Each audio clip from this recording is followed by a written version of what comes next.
새해를 맞아서 지난 2주 특별 새벽 기도회 동안에 성령 충만함을 회복하자라는 주제로 사도행전 말씀을 상고했습니다. 거기서 멈추기는 좀 아쉬움이 많이 남아있어서 오늘 그 후편으로 계속해서 사도행전 말씀으로 결론을 한 가지를 좀 지어보려고 합니다.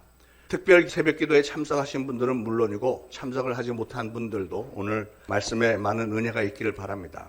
사도행전 5장에 보면은 중요한 몇 가지 사건을 기록하고 있는데요. 잠깐 요약을 해보면 1절부터 11절은 아나니아와 삽비라 부부가 하나님을 속이려고 했다가 저주받았던 사건을 기록을 했고, 12절로 16절은 사도들이 놀라운 기적과 표적을 많이 행했던 기록이고요.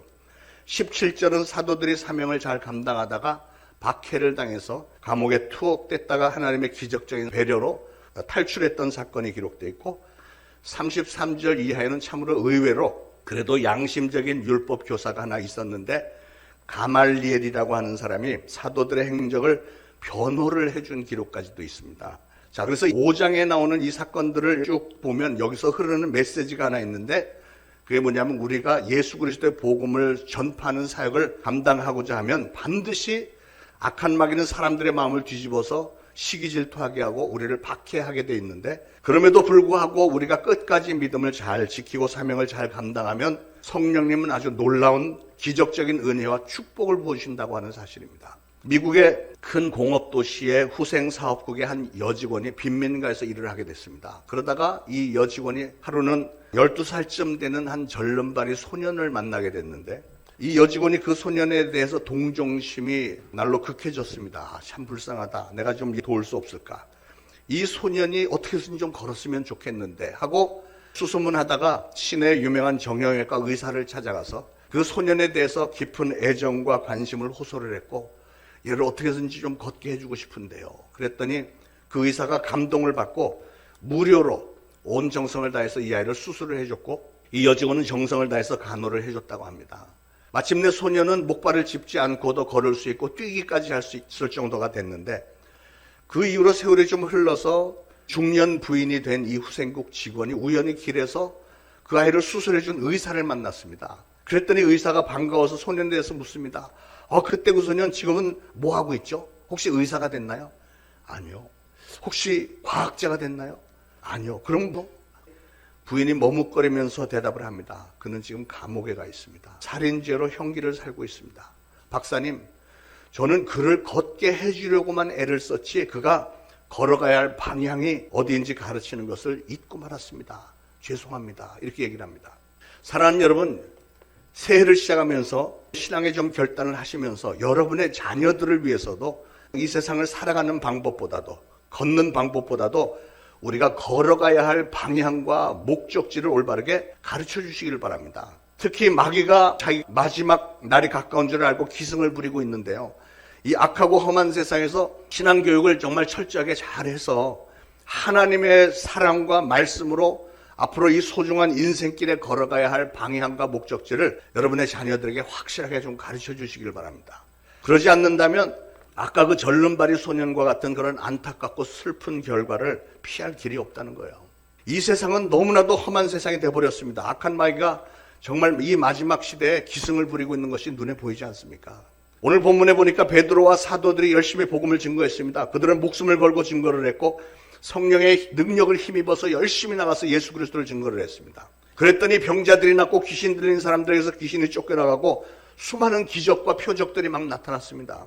그런데 문제는 마귀가 이 사도들과 성도들을 그대로 내버려 두질 않는 거예요. 방해를 합니다. 17절에 보니까 대제사장과 사두개파 사람들이 마음에 시기가 가득해서 사도들을 붙잡아다가 감옥에 가두었습니다. 여러분, 마귀가 하는 짓을 보세요. 마귀는 주로 세상의 권세를 잡은 사람들, 기득권을 잡은 사람들의 마음속에 기독교인들에 대한 시기가 마음에 가득 차게 해서 복음 전파를 가로막게 하는 일들을 하고 있습니다. 기득권자들이 복음을 전하는 사도들을 붙잡아다가 감옥에 가두었지만 그러나 하나님은 그들을 풀어주셨죠. 19절을 보니까 주의 사자가 밤에 옥문을 열고 끌어내어 이르되 가서 성전에 서서 이 생명의 말씀을 백성들에게 다 전하라 그랬습니다. 그렇게 함으로써 하나님은 복음 전하는 사도들, 성도들에게 큰 힘을 실어주셨죠. 여러분, 마귀는 여러분이 신앙생활을 성실하게 잘하고 복음을 열심히 전하려고 하면 반드시 시기 질투를 하고요. 여러분의 삶에 핍박과 환난을 가야 됩니다. 그럼에도 불구하고 여러분은 복음을 전해야 됩니다. 제가 이 설교를 하는 중에 여러분 아주 듣기 좋은 말만 하면 교회 부흥시게 될 수 있습니다. 맨날 여러분 모일 때마다 여러분은 복 받으실 겁니다. 하나님이 여러분을 사랑하십니다. 이런 것만 하면 돼요. 이런 것만. 그러면 교회가 평탄하고 교회가 시끄러울 일도 없고 서로 사랑하고 좋고 즐겁고 이렇게 할 수 있습니다. 그런데 제가 그렇게 한다면 문제는 여러분은 아까 그 절름발이 소년처럼 하나님께서 진정 기뻐하시는 신앙의 길이 아니라 엉뚱한 방향의 인생길을 가게 될지 모르는데요. 저는 그런 좋은 얘기만 할 수 있지만 그러나 때때로 여러분의 신앙의 상태가 좀 뭔가 부족한 부분이 있으면 그걸 지적을 하고 그걸 설교를 해야 되는 입장이잖아요. 제가 강력하게 복음을 전하고 강력하게 여러분이 어떻게 신앙생활을 해야 된다 하는 것을 선포를 하면 은혜를 받는 분들은 많이 은혜를 받지만 한편에서는 자기가 잘못한 것에 대해서 찔림을 받는 분들이 있잖아요. 목사님 나를 오늘 찔러나? 이런 생각을 하는 분들이 있잖아요. 그럼 자기도 모르게 여기서 불평분자들이 슬그머니 일어나는 거예요. 참 이상하죠. 말씀을 들으면서 찔림을 받았으면 제일 좋은 방법은 빨리 회개하고 돌이키기만 하면 전혀 문제가 없는데 이상하게 많은 사람들은 메시지를 전하는 목사에 대해서 반감을 가지고 대적을 합니다. 그렇게 되면 교회가 시끄러워지는 거예요. 잘못에 찔림을 받은 몇 명의 사람들의 뒷전에서 막 수군거리고 사람들 모아놓고 글쎄 목사님이 뭐 이랬어 저랬어 이렇게 되면 교회가 아주 시끄러워지는 거예요. 그런데 감사하게도 여러분 그런 일이 생길 때 놀라운 사실은 성령님이 그때부터 굉장히 활발하게 움직이기 시작합니다. 기독교 역사 속에서 항상 그랬어요. 마귀가 누구를 통해서 막 핍박을 하고 복음을 방해를 하기 시작하면 성령님께서 크게 역사하시는 거예요.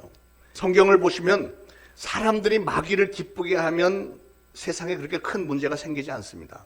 그러나 마귀와 타협을 해버리면 문제는 그때부터는 교회가 마귀의 아지트가 돼버린 거예요. 제가 입으로 담기 힘든 얘기지만 오늘날 우리 한국교회도 대형 교회들 중에도 마귀의 앞잡이 노릇을 하는 교회들이 없지 않아 있습니다. 지금 동성결혼을 성경적으로는 말이 안 되는 건데 동성결혼을 앞장서서 찬성하는 목회자들이 있어요. 어떻게 이런 일이 있을 수 있습니까? 그분들은 사회의 이렇게 풍조에 따라서 좋게 하다가 보니까 마귀의 앞잡이 노릇을 하고 그러면 그 교회는 마귀의 아지트가 돼버리고 마는 거예요. WCC라고 전 세계 종교는 하나다 통합운동해갖고 이런 그 움직임에 수많은 큰 교회 목사님들이 동조를 하고 있습니다. 교회를 무너뜨리는 일에 동조를 하고 있습니다. 기가 막힌 일이죠. 정말 신기하게도 성도들 중에 마귀의 쓰임을 받는 사람들이 여기저기서 막 등장을 합니다. 뒷전에서 불평을 말하고 수군거리고 이간질하는 등 마귀의 심부름꾼 노릇을 하는 사람들이 종종 생겨나는 거예요. 왜 그러냐면 이 목사들에게 책임이 있는데 목사가 성경 말씀을 제대로 가르치지 않고 그냥 좋게 괜찮아요 이렇게 해버리면 그런 일들이 벌어지는 거예요. 오늘 본문에도 보니까 마귀가 유대의 기득권자들 속에 들어가서 사도들에 대해서 시기 질투심을 일으키고 결국은 그들을 감옥에 다 가두어서 복음을 막으려고 들었습니다. 그러나 하나님은 놀라운 기적을 베풀어 주셨죠. 감옥에 갇힌 사도들에게 천사들을 보내서 옥문을 열어주셨고 가서 성전에 서서 이 생명의 말씀을 백성들에게 전하라 이렇게 사명을 다시 주셨습니다. 여러분이 악한 마귀의 핍박에도 불구하고 하나님이 기뻐하실 만한 일을 하고자 하면 하나님은 반드시 놀라운 역사를 여러분을 통해서 이루어주시는 줄 믿으시기 바랍니다. 그게 우리 신앙인들의 축복인 거예요. 성경에 보면 이런 일이 구약시대 때부터 끊임없이 있었죠. 예를 들면 다니엘의 세 친구 사드락 메삭 아벳느고가 하나님을 향한 신앙을 철저하게 잘 지켰더니 결국은 그들을 뜨거운 풀무불에다가 집어넣지 않습니까? 여러분 풀무불은 무슨 목욕탕에 불감한 수준이 아닙니다. 풀무불은 용광로 쇳물을 녹이는 그 뜨거운 불이에요. 그런데 그날 이 세 친구들을 거기다 던지기 위해서 평상시보다 7배나 더 뜨겁게 했다고 그랬어요. 그러고서는 이 세 친구를 거기다가 밀어 던져 놓습니다. 그러나 하나님은 그들의 머리털 하나도 끌리지 않게 온전하게 보호해 주셨죠. 다니엘이 사자굴에 던져져서 굶주린 사자들과 함께 밤새 같이 함께 있었을 때도 하나님은 천사들을 보내서 사자들의 입을 다 봉해 주셨죠. 사랑하는 여러분, 마귀가 어떠한 모습으로 여러분을 공격하고 위협한다 할지라도 절대 마귀와 타협을 하지 말고 여러분의 신앙 절대로 마귀하고 타협하지 말고 예수 그리스도 우리 하나님을 믿는 신앙 끝까지 지키시길 바랍니다. 항상 하나님이 기뻐하시는 쪽을 선택하시길 바랍니다. 스데반이 돌팔매질에 맞아 죽기 전에 사도행전 7장에 보니까 스데반이 성령에 충만하여 하늘을 우러러 주목하여 하나님의 영광과 예수님께서 하나님 우편에 서신 것을 보고 말하되 보라 하늘이 열리고 인자가 하나님 우편에 서신 것을 보노라 한데 그들이 큰 소리를 지르며 귀를 막고 일제히 그에게 달려들어 성 밖으로 내치고 돌로 칠세, 증인들이 옷을 벗어 사울이라는 청년의 발 앞에 두더라 그랬죠. 스테반은 돌팔매질에 맞아서 죽기 전에 하늘을 우러보니까 예수님이 하나님의 보좌 우편에 이렇게 서서 자기를 내려다보고 계신 이 장면을 봤다고 했습니다. 그러니까 예수님은 이 스테반이 돌팔매질을 맞는 그 장면을 보면서 너무 안타까워갖고 이렇게 막 내려다보고 계셨다는 말에 예수님이 이 스테반 집사를 얼마나 사랑하셨는지 알 수 있잖아요. 돌에 맞으면서 성령 충만한 가운데서 그 얼굴에는 천사의 미소를 머금고 평안한 가운데 하나님의 품으로 들어갔습니다. 그런데 여러분, 스테반 집사가 순교당한 이 죽음은 절대로 무의미한 죽음이 아니었어요. 이스라엘 전체에 복음의 불을 막 활발하게 붙인 사건이었습니다. 여러분, 순교자 한 명이 나오면 그 시대에 놀라운 성령의 역사가 나타나게 됐습니다. 기독교 역사에는 항상 그래 왔습니다. 복음을 위해서 목숨을 걸었던 이 스테반의 그 순교를 인해서 초대시의 성령의 불이 아주 뜨겁게 활발 타오르게 됐는데, 또 한 가지는 스테반의 죽음으로 인해서 한 사람을 완전히 새롭게 만드는 역사가 있었는데, 그게 뭐죠?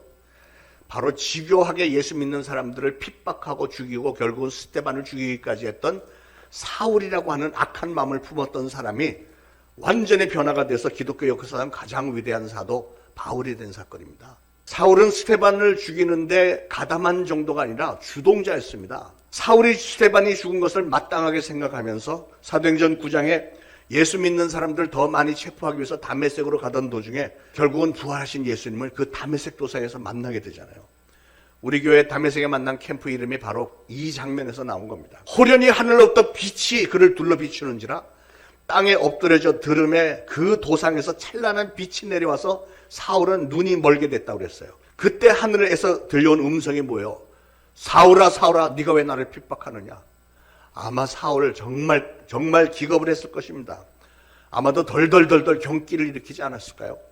갑자기 찬란한 빛이 와서 눈이 머는데 갑자기 음성이 사울아 사울아 네가 왜 나를 핍박하느냐 이러니까 얼마나 놀랐겠어요.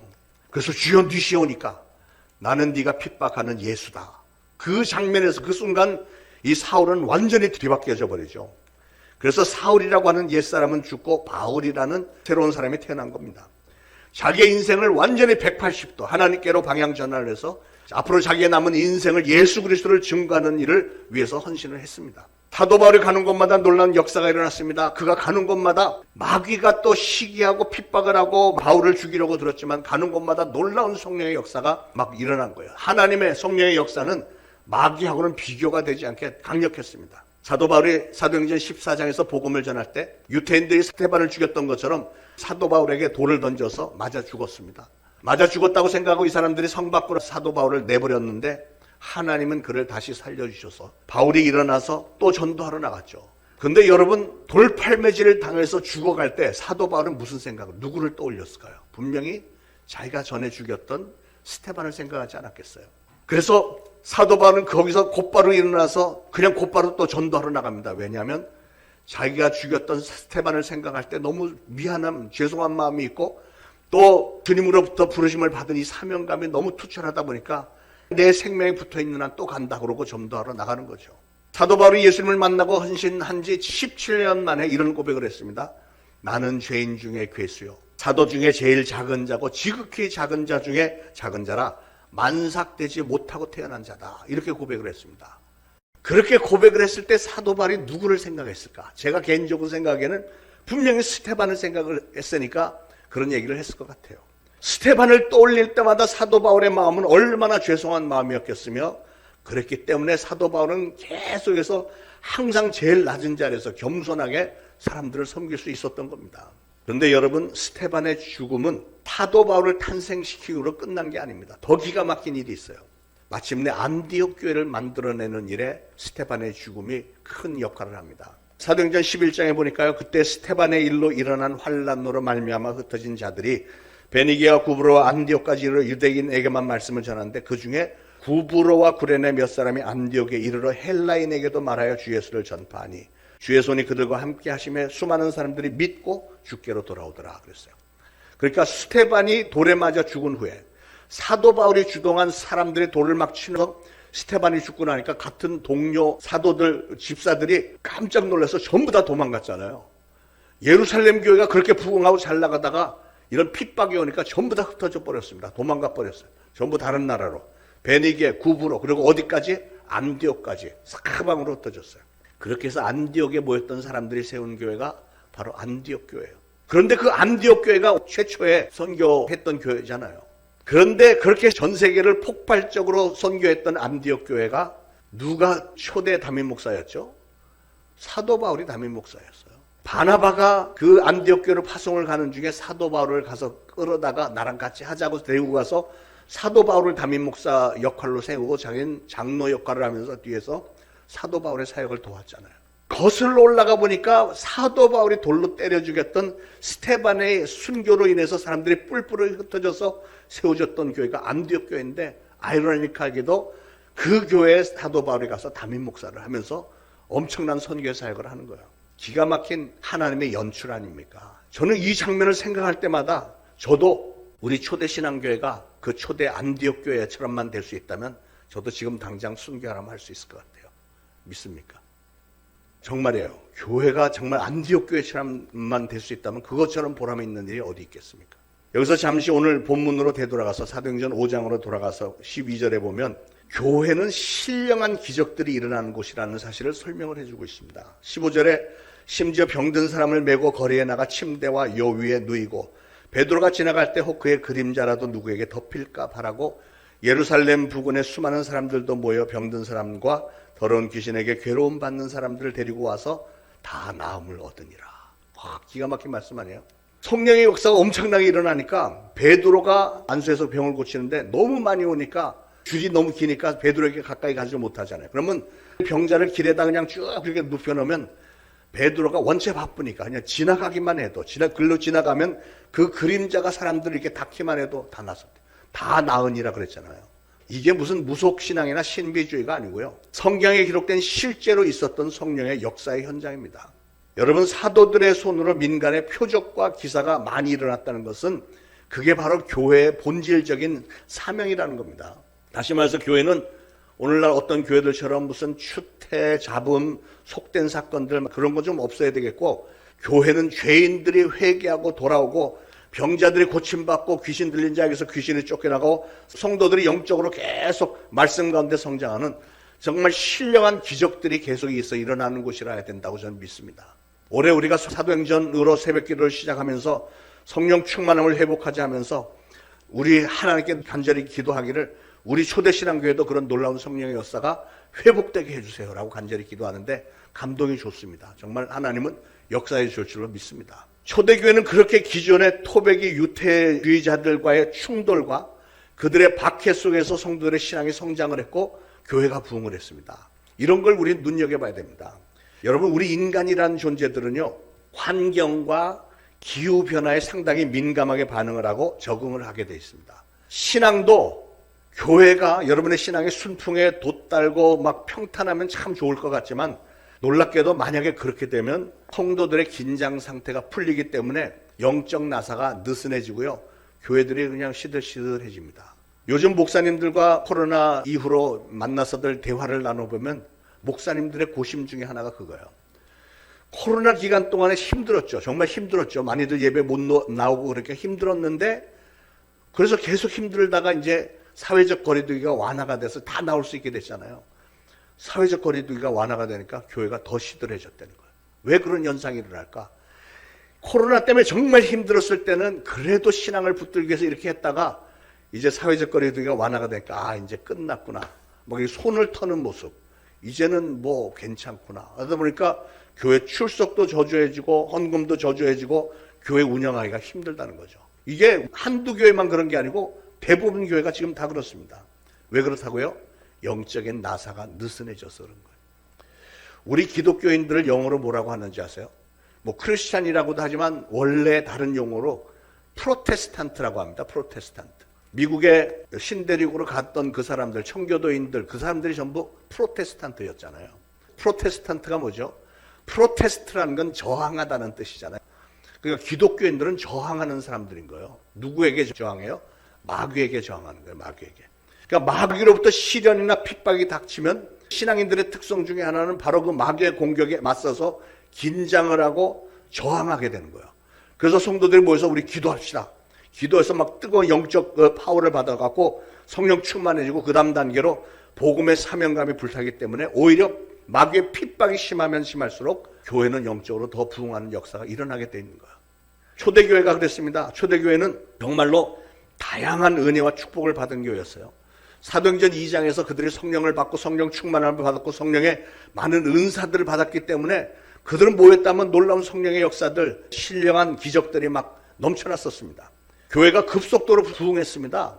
베드로가 나가서 길거리에서 한번 전도했더니 3,000명이 몰려왔고 그 다음엔 또 사람들에게 막 세례를 줬더니 5,000명이 와서 세례를 받고 막 이랬습니다. 순식간에 교회가 몇만 명 교인으로 불어난 것 같아요. 많은 사람들이 또 자원해서 헌금을 바침으로 교회 재정이 풍족했습니다. 그 돈으로 가난한 과부와 형제들을 구제했습니다. 그건 날마다 모여서 예배를 드렸고 성경 공부를 했다고 그랬고 성도의 교제를 나눔으로 끈끈한 정이 넘치는 교회가 됐습니다. 교회 연구하는 학자들은 기독교 2000년 역사 가운데 가장 이상적인 교회가 어디냐? 초대 예루살렘 교회와 초대 안디옥 교회를 손꼽습니다. 그래서 저도 초대교회 이런 신앙의 모습을 담고 싶은 열망에 우리 교회 이름을 초대신앙교회다 이렇게 지은 겁니다. 여러분, 성령 충만하고 마귀가 조성해야 되는 환난과 역경과 박해를 잘 이겨내고 신령한 기적이 나타나고 경제적으로 넉넉해서 선교와 구제에 힘쓰고 성도들 간에 아름다운 사랑의 교회가 넘치는 교회. 이거 이상 뭘 더 바라겠습니까? 우리는 그렇게 생각하는데 하나님이 보실 때는 초대 예루살렘 교회에 문제가 있었다는 거예요. 신기하죠. 매일매일 3,000명, 5,000명씩 막 부흥되는 그런 교회인데 문제가 있었대. 무슨 문제일까요? 초대교회는 예수님이 주신 지상명령을 잊어먹고 있었어요. 그들은 땅끝까지 가서 복음을 전하라고 하는 그 예수님의 명령을 접어둔 채 자기네 예루살렘 교회 안에서 자기들끼리 좋다고 쎄쎄쎄 해가면서 교회를 지키고 교회 부흥시키고 자기들 성경 공부하고 또 자기들 구제 사역하고 이런 것만 힘썼다는 거죠. 그들은 하나님이 성령님을 보내주신 이유와 교회 재정을 넉넉하게 해주신 이유와 신령한 사건들이 일어나게 해주신 이유를 깨닫지를 못했습니다. 여러분, 성령을 보내주신 이유가 뭘까요? 성령을 보내주신 이유는 성령의 능력받고 열심히 전도하라는 뜻이잖아요. 또 신령한 사건과 기적들이 일어나게 해준 것은 그런 걸 보면서라도 성도들이 막 깜짝 놀라면서 와, 진짜 하나님이 살아계시구나, 예수 그리스도의 이름에 능력이 있구나, 이걸 좀 보고 그들이 영적으로 성장하기를 바랬던 거고, 교회 재정을 풍성하게 만들어준 것은 그 돈으로 선교와 구제 사역을 풍성하게 쓰라는 축복이었습니다. 그러니까 하나님은 세계 선교를 위해서 모든 구비 조건을 이 초대 예루살렘 교회에 다 채워주셨는데, 그런데 그들은 그 축복과 은혜를 본질적인 선교 사명이 아닌 자기들끼리 그냥 모여서 성경 공부하고 자기들끼리 구제하고 이런 거로 다 썼다는 거죠. 그랬더니 드디어 사건이 터집니다. 마귀의 공격으로 무자비한 박해가 시작이 된 거예요. 스테반의 순교를 시작으로 해서 사도 야고보가 순교를 당했고 베드로는 감옥에 갇혔고 40절에 보면 사도들이 매를 맞았다 그랬습니다. 아주 갑자기 막 박해가 시작됐습니다. 여러분, 교회는 모이는 공동체이고 동시에 흩어지는 공동체입니다. 우리가 모여야 되는 이유는 모여서 예배를 드리고 예배를 통해서 하나님과 교통을 나누고 성도들 간의 교제를 나누고 한 팀이 되어서 또 훈련을 받고 힘을 얻어서 그 다음에 흩어져야 되는데, 흩어지는 이유는 땅끝까지 가서 복음을 전하기 위해서 흩어져야 되는 거예요. 우리는 하나님 앞에 나올 때마다 찬송하고 기도하고 말씀으로 엮은 예배를 드리고 있습니다. 예배를 통해서 하나님의 사랑을 재확인하고 위로와 비전을 받고 새 힘을 얻어서 신앙의 결단을 하고요. 그리고 나서 가정과 사회로 돌아가게 되죠. 예배를 마쳤으면 세상으로 가서 전도하고 가족들, 주변 사람들, 이웃들 전도하고 세상을 변화시켜야 되는 사명이 우리한테 있다는 거예요. 그래서 앞으로 저는 마지막에 축도 시간에 그동안 하지 못했던 그 부분을 하나를 더 추가를 시키려고 합니다. 축도할 때 제일 끝부분에 오늘 주신 말씀을 마음에 잘 새기고 이제 한 주간 세상으로 나가서 보냄받은 그곳 가정과 직장과 사업장에서 예수 그리스도의 증인과 제자로 살아가기를 애쓰는 모든 성도들에게 이제로부터 영원토록 항상 함께 있을지어다, 이렇게 축도를 할 생각입니다. 그게 성경적으로 맞는 거죠. 그렇게 축도하는 분들을 여러분 보지 못했겠지만 제가 오늘 말씀을 준비하면서 깨달은 거예요. 아, 축도에 이게 반드시 들어가야 되겠구나. 왜냐하면 여러분은 사명을 가지고 일주일 동안 또 나가서 그 사명을 감당해야 되니까요.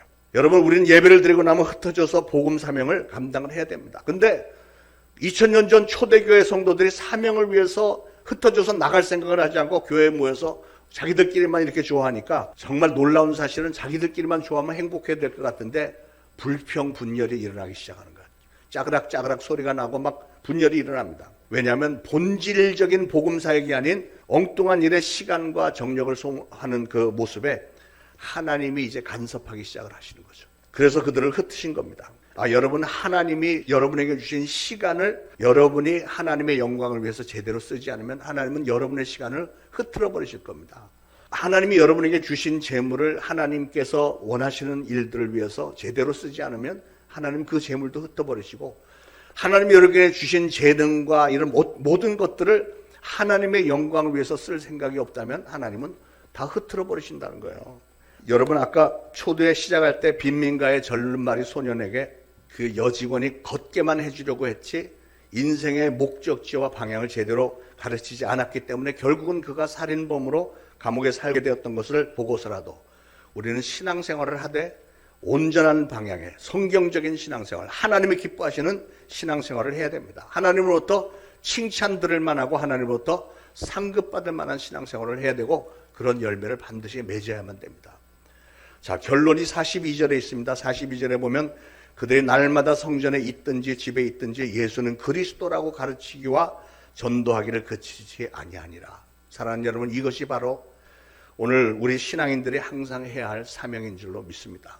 저와 여러분도 앞으로 평생에 어디에서 무엇을 하든지 항상 예수는 그리스도라고 가르치기와 전도하기를 그치지 말고 열심히 사명을 잘 감당하셔서 성령의 역사가 여러분의 일상이 되어지기를 예수 그리스도 이름으로 축원을 드립니다.